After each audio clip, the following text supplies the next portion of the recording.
വാർത്തകൾ തുടരുന്നു.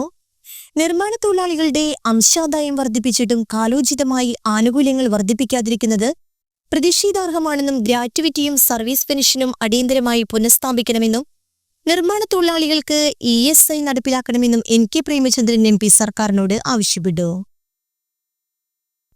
അങ്കമാലി വ്യാപാര ഭവൻ ഓഡിറ്റോറിയത്തിൽ നടന്ന നിർമ്മാണ തൊഴിലാളി ട്രേഡ് യൂണിയൻ ഐക്യസമിതി സംസ്ഥാന കൺവെൻഷൻ ഉദ്ഘാടനം ചെയ്ത് സംസാരിക്കുകയായിരുന്നു അദ്ദേഹം. ഐക്യസമിതി ചെയർമാൻ KK ചന്ദ്രൻ അധ്യക്ഷത വഹിച്ചു. നിർമ്മാണ തൊഴിലാളികളുടെ പെൻഷൻ കുടിശ്ശികയും മുടങ്ങിക്കിടക്കുന്ന ആനുകൂല്യങ്ങളും എത്രയും വേഗം വിതരണം ചെയ്യണമെന്ന് കൺവെൻഷനെ അഭിസംബോധന ചെയ്ത റോജി M. ജോൺ MLA ആവശ്യപ്പെട്ടു. General convener Vishwakala Thankappan report അവതരിപ്പിച്ചു. വിവിധ ട്രേഡ് യൂണിയൻ നേതാക്കളായ CP John, VK Sadanandan, M. Sreekumar, VV Rajendran, Norbert Adimuri, Ajith Kurippuzha, TT Paulose, TC Subrahmanian, PA Siddique, PM Dineshan എന്നിവർ സംസാരിച്ചു. കഴിഞ്ഞ കുറച്ചു കാലങ്ങളായിട്ട് പ്രത്യേകിച്ച് കേരളത്തിലെ പിണറായി വിജയന്റെ നേതൃത്വത്തിലുള്ള സർക്കാർ അധികാരത്തിൽ വന്നതിന് ശേഷം തൊഴിലാളി വർഗ സർക്കാരാണ് എന്ന് ആവർത്തിച്ചു പറയുകയും തീർത്തും തൊഴിലാളി വിരുദ്ധ സമീപനം സ്വീകരിച്ച് മുന്നോട്ട് പോവുകയും ചെയ്യുന്ന കാഴ്ചയാണ് നമ്മളിപ്പോൾ കണ്ടുകൊണ്ടിരിക്കുന്നത്.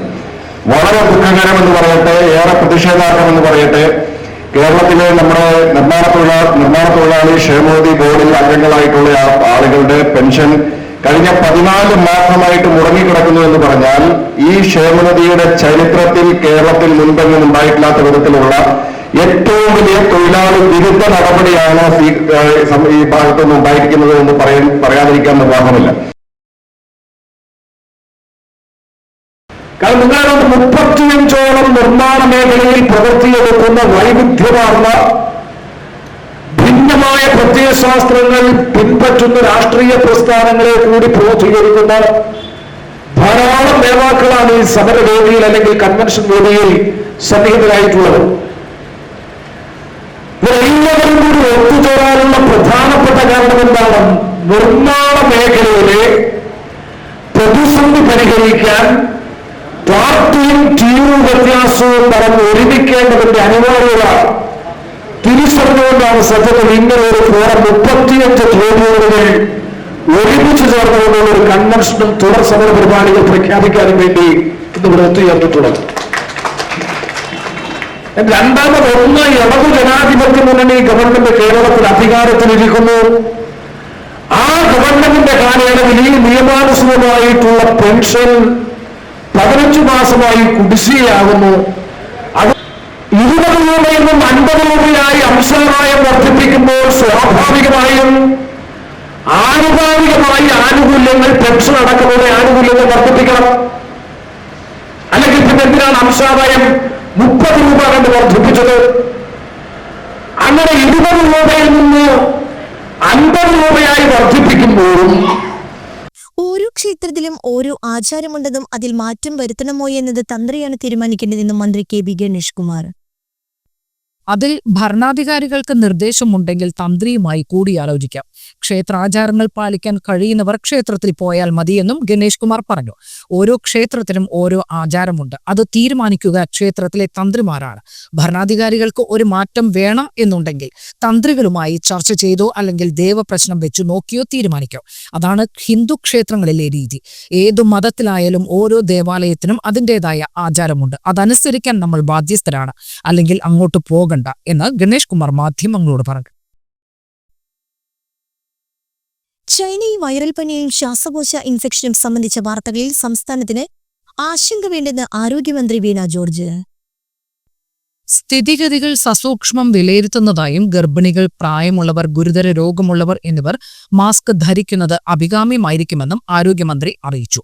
ചൈനയിൽ വൈറൽ പനിയുടെയും ന്യൂമോണിയയുടെയും വലിയ ഔട്ട്ബ്രേക്ക് ഉണ്ട് എന്ന നിലയിൽ വാർത്തകൾ വരുന്ന പശ്ചാത്തലത്തിൽ ചില കാര്യങ്ങൾ നാമെല്ലാം ശ്രദ്ധിക്കേണ്ടതുണ്ട്.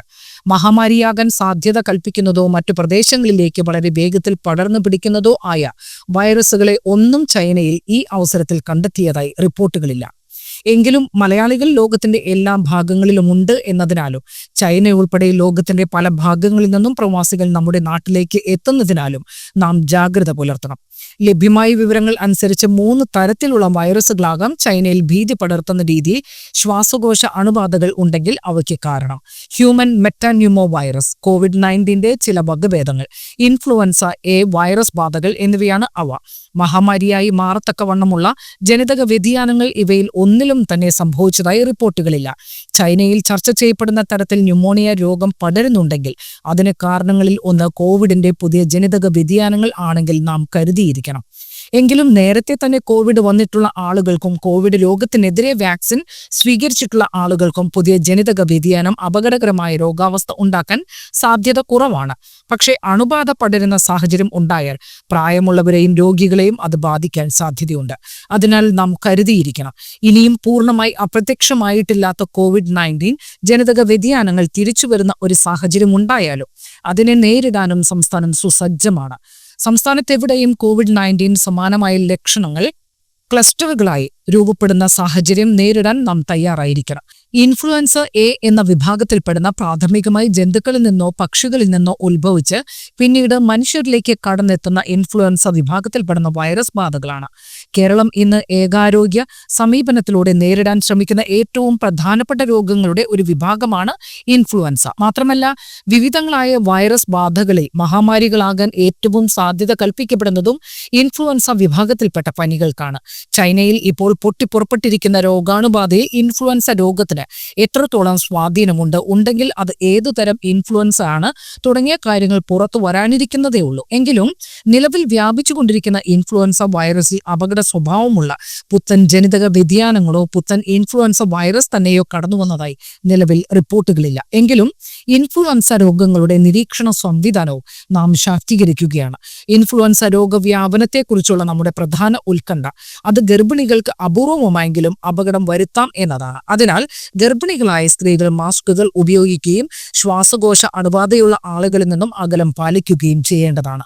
ചൈനയിൽ നിന്നും പുത്തൻ രോഗങ്ങൾ റിപ്പോർട്ട് ചെയ്യുമ്പോൾ 1-2 കാര്യങ്ങൾ നാം പരിഗണിക്കേണ്ടതുണ്ട്. ചൈനയിൽ ഉണ്ടാകുന്ന രോഗാണുബാധകളെ ലോകം മുഴുവൻ വീക്ഷിച്ചുകൊണ്ടിരിക്കുന്നു എന്നുള്ളതുകൊണ്ടും അതിന് കൂടുതൽ വാർത്താ പ്രാധാന്യം ഉള്ളതുകൊണ്ടും വാർത്തകൾ പർവ്വതീകരിക്കാനുള്ള സാധ്യതകളുണ്ട് എന്നതാണ് ഒന്നാമത്തെ കാര്യം. 2000 ആണ്ടിലുണ്ടായ സാർസിന് ശേഷവും 2019 COVID-19 മഹാമാരിക്ക് ശേഷവും ചൈനയുടെ രോഗനിരീക്ഷണ സംവിധാനം വളരെ ശക്തിയായി എന്നതിനാൽ സത്യത്തിൽ ഉണ്ടാകുന്ന അണുബാധകളുടെ സിംഹഭാഗവും ചൈന കണ്ടെത്തുന്നു എന്നുള്ളതാണ് രണ്ടാമത്തെ വസ്തുത. ലോകത്തിലെ മറ്റു രാജ്യങ്ങളെ അപേക്ഷിച്ച് വളരെ കൂടുതൽ കാലം ലോക്ക്ഡൌൺ അനുഭവിച്ച ഒരു രാജ്യമാണ് ചൈന എന്നതുകൊണ്ട് ഇപ്പോഴും COVID-19 സമൂഹത്തിൽ പൂർണ്ണമായി വ്യാപിച്ചിട്ടില്ല എന്നാണ് മറ്റൊരു വിലയിരുത്തൽ. നീണ്ടു നിൽക്കുന്ന ലോക്ക്ഡൌണുകൾ കോവിഡിന്റെ മാത്രമല്ല ഇൻഫ്ലുവൻസ എന്നിവ ഉൾപ്പെടെയുള്ള രോഗങ്ങളുടെയും വ്യാപനം താൽക്കാലികമായി കുറയ്ക്കുകയും ലോക്ക്ഡൌൺ പിൻവലിക്കുമ്പോൾ പ്രസ്തുത അണുബാധകൾ തിരിച്ചു വരികയും ചെയ്യുന്ന അവസ്ഥയുണ്ടാക്കും. അതുകൊണ്ട് തന്നെ ഇപ്പോൾ ബാധിച്ചുകൊണ്ടിരിക്കുന്ന വൈറസ് അണുബാധകൾ ചൈനയ്ക്ക് പുറത്ത് വളരെയധികം ഭീഷണി ഉയർത്താൻ സാധ്യതയില്ല എന്നും ഒരു വിലയിരുത്തലുണ്ട്. എങ്കിലും നാം ജാഗ്രത കൈവിടിയാൻ പാടില്ല. ഹ്യൂമൻ മെറ്റാന്യൂമോണിയ വൈറസ് ഉൾപ്പെടെയുള്ള അണുബാധകൾ കുഞ്ഞുങ്ങളെയും പ്രായാധിക്യം ഉള്ളവരെയും കൂടുതൽ ബാധിക്കാൻ സാധ്യതയുള്ളതിനാൽ അവരും മറ്റു ഗുരുതരമായ രോഗങ്ങൾ ഉള്ളവർ, പാലിയേറ്റീവ് ചികിത്സ എടുക്കുന്ന ആളുകൾ തുടങ്ങിയവരും കൂടുതൽ ജാഗ്രത പുലർത്തേണ്ടതാണ്. രോഗങ്ങൾ ഉള്ള സമയത്ത് കുഞ്ഞുങ്ങളെ സ്കൂളിൽ വിടരുത്. ശ്വാസകോശ സംബന്ധമായ രോഗലക്ഷണങ്ങൾ ഉള്ളവർ തീർച്ചയായും മാസ്കുകൾ ഉപയോഗിക്കണം. നിലവിൽ ഭയപ്പെടേണ്ട യാതൊരു സാഹചര്യങ്ങളും ഇല്ല. ചൈനയിലെ അവസ്ഥ നാം നിരീക്ഷിച്ചുകൊണ്ടിരിക്കുകയാണ്. ഏതെങ്കിലും രീതിയിൽ മറ്റു പ്രദേശങ്ങളിലേക്ക് വ്യാപിക്കാൻ സാധ്യതയുള്ള രോഗാണുബാധ കണ്ടെത്തുന്ന പക്ഷം വളരെ വേഗത്തിൽ തന്നെ അതിനെ നിയന്ത്രിക്കാനും നമുക്ക് കഴിയും, ആരോഗ്യമന്ത്രി ഫേസ്ബുക്കിൽ കുറിച്ചു. സംസ്ഥാനത്ത് സ്വർണ്ണവിലയിൽ ഇടിവ്. 1 പവൻ സ്വർണത്തിന്റെ വെള്ളിയാഴ്ച വില 57,720 രൂപയാണ്. പവന് 360 രൂപയാണ് കുറഞ്ഞത്. 45 രൂപ കുറഞ്ഞ 1 ഗ്രാം സ്വർണത്തിന്റെ വില 7,215 രൂപയിലെത്തി. തുടർച്ചയായി 3 ദിവസം സ്വർണ്ണവിലയിൽ വർധനവുണ്ടായതിനു ശേഷം പുതുവർഷത്തിൽ ഇതാദ്യമായാണ് വിലയിൽ ഇടിവുണ്ടായത്. ഇന്നലെ ഒറ്റയടിക്ക് 640 രൂപ വർദ്ധിച്ചാണ് സ്വർണ്ണവില വീണ്ടും 58,000 കടന്നത്. ഡോളർ ശക്തിയാർജിക്കുന്നതും US ഫെഡറൽ റിസർവ് പലിശ നിരക്ക് കുറച്ചതുമാണ് സ്വർണ്ണവിലയെ സ്വാധീനിക്കുന്നത്. ഓഹരി വിപണിയിലെ ചലനങ്ങളും സ്വർണ്ണവിലയിൽ പ്രതിഫലിക്കുന്നുണ്ട്. സുരക്ഷിത നിക്ഷേപം എന്ന നിലയിൽ സ്വർണത്തിലേക്ക് കൂടുതൽ പേർ എത്തുന്നതും വിലയെ സ്വാധീനിക്കുന്നതായും വിദഗ്ധർ അഭിപ്രായപ്പെട്ടു. ദേശീയപാത പുതുക്കാട് സിഗ്നലിൽ ദമ്പതികൾ സഞ്ചരിച്ചിരുന്ന ബൈക്കിനെ കാർ ഇടിച്ചു തെറിപ്പിച്ചു. ബൈക്ക് യാത്രക്കാരായ മൂവാറ്റുപുഴ സ്വദേശികൾക്ക് പരിക്കേറ്റു. ശനിയാഴ്ച രാവിലെ 6:20 അപകടം. സിഗ്നലിൽ നിർത്താൻ ശ്രമിക്കുകയായിരുന്നു ബൈക്ക്. ഇതിനിടെ പുറകിൽ വേഗത്തിലെത്തിയ കാർ ബൈക്കിൽ ഇടിക്കുകയായിരുന്നു. ഇടിച്ചതിനെ തുടർന്ന് 30 മീറ്ററോളം മുന്നിലേക്ക് ബൈക്ക് തെറിച്ചു വീണു. ഗുരുതരമായി പരിക്കേറ്റ ഭാര്യയെ പുതുക്കാട് താലൂക്ക് ആശുപത്രിയിൽ പ്രാഥമിക ചികിത്സ നൽകിയ ശേഷം എറണാകുളത്തെ സ്വകാര്യ ആശുപത്രിയിൽ പ്രവേശിപ്പിച്ചു. കണ്ണൂരിൽ ജോലി ചെയ്യുന്ന കൊല്ലം സ്വദേശിയായ ഡോക്ടർ സഞ്ചരിച്ചിരുന്ന കാറാണ് അപകടത്തിൽപ്പെട്ടത്. GC സ്ഥാപിച്ച CCTV ക്യാമറയിലാണ് അപകടത്തിന്റെ ദൃശ്യം പതിഞ്ഞത്.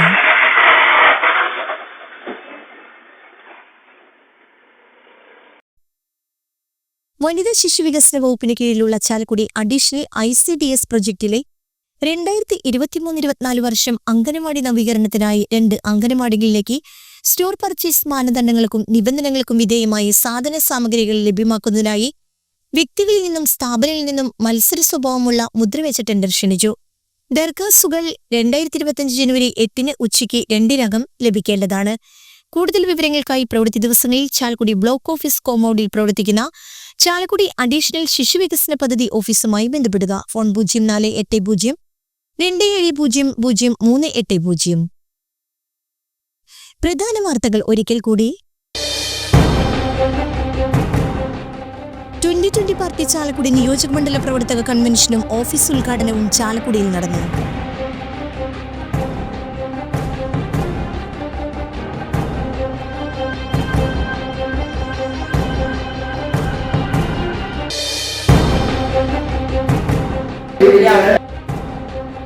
കേരള മഹിളാ സംഘം ഉറുമ്പൻകുന്ന് യൂണിറ്റ് രൂപീകരിച്ചു.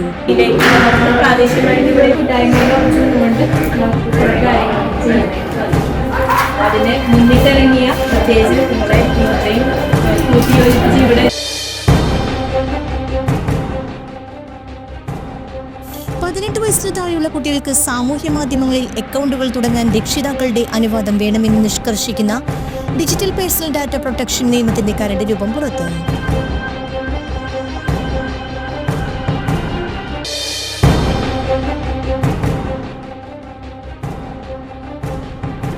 കലൂർ സ്റ്റേഡിയത്തിൽ സ്റ്റേജിൽ നിന്ന് വീണ് പരിക്കേറ്റ് ചികിത്സയിൽ തുടരുന്ന ഉമ തോമസ് MLA വെന്റിലേറ്ററിൽ നിന്ന് മാറ്റി.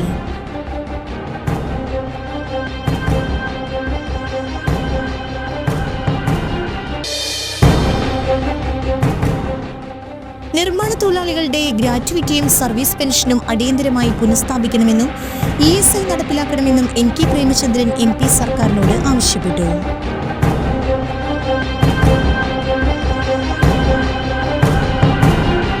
ഇതോടെ ഈ വാർത്താ ബുള്ളറ്റിൻ സമാപിച്ചു. നമസ്കാരം.